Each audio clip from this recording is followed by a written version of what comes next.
I just spent a couple hours refreshing myself on how to do site preparation for food forest. This book has an excellent section, and essentially what you're doing is site preparation.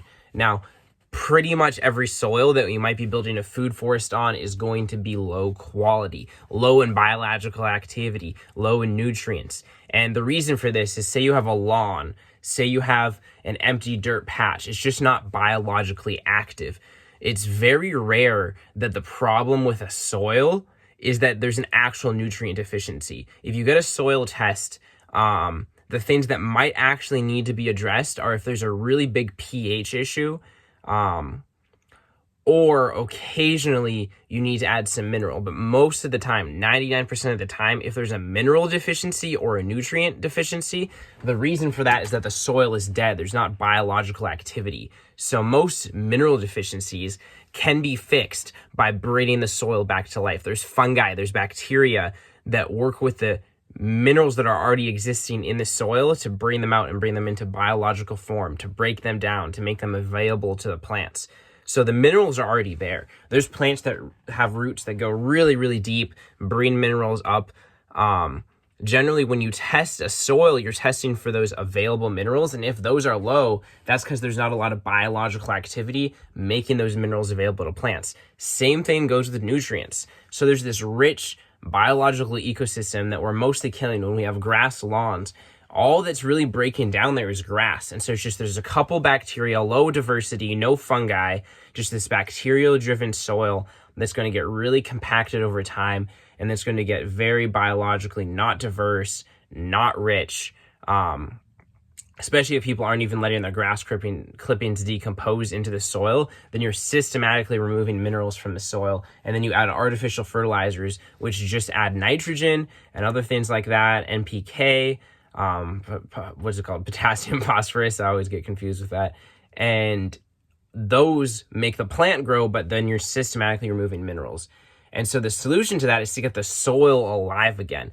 So when you're doing site preparation for a food forest, if there's a really sandy soil, if there's a really clay soil, if there's a really compacted soil, you can do some things to address that initially. But overall, what you want to do is build the ecosystem that's going to correct that over time. And so site preparation can be really complicated. There's so many things to look at it, but it can also be really simple. You want to test the soil for pollutants. So we have these native soils, we go and we destroy the ecology of them, but we also use lead paint, automobiles, spray chemicals. So you want to test for pollutants, make sure you have clean soil. Next, you want to look at water patterns. So where's the water table? What is the soil profile? And work with that. So whatever soil profile there is, maybe you look at, you dig down, you want to dig a deep hole and there's a lot of clay. Whatever the soil profile is, hopefully it's somewhere in the middle where it's not super clayey, not super sandy.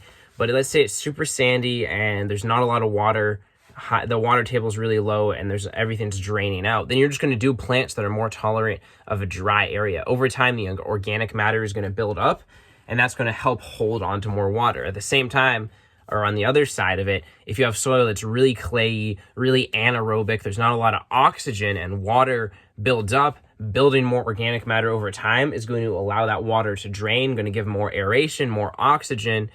And so over time, that's going to fix it. That's why we do a thick layer of wood chips on top of compost, and then we allow the earthworms, the biological activity to bring that deep into the soil over time.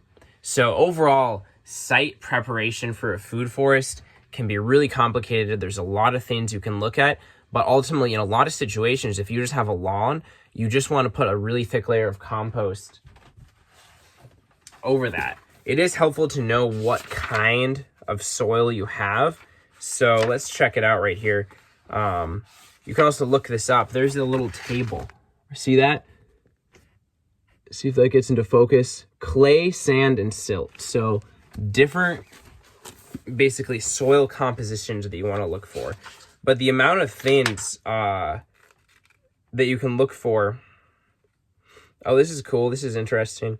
I'm getting distracted, but the amount of things you can look for is pretty endless. You want to look at the local ecology. What's around there? What kind of system are we building into? But really, if you want to know how to do site analysis for a food forest, it's really complicated.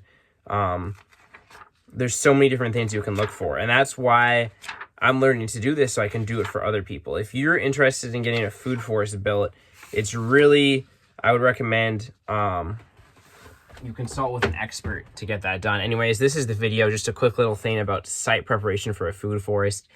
I guess the ideas I want to emphasize are that your native soil is fine. You want to build a food forest that works with the qualities, the drainage, the soil composition of the native soil, and you want to look at what's been done to that soil, whether it's with a lawn that has destroyed the ecology and that has potentially polluted the soil, make it so you don't want to grow food there. And yeah, that's basically it. I'm gonna end the video here, just off the head, just talking about random nonsense. Here we go.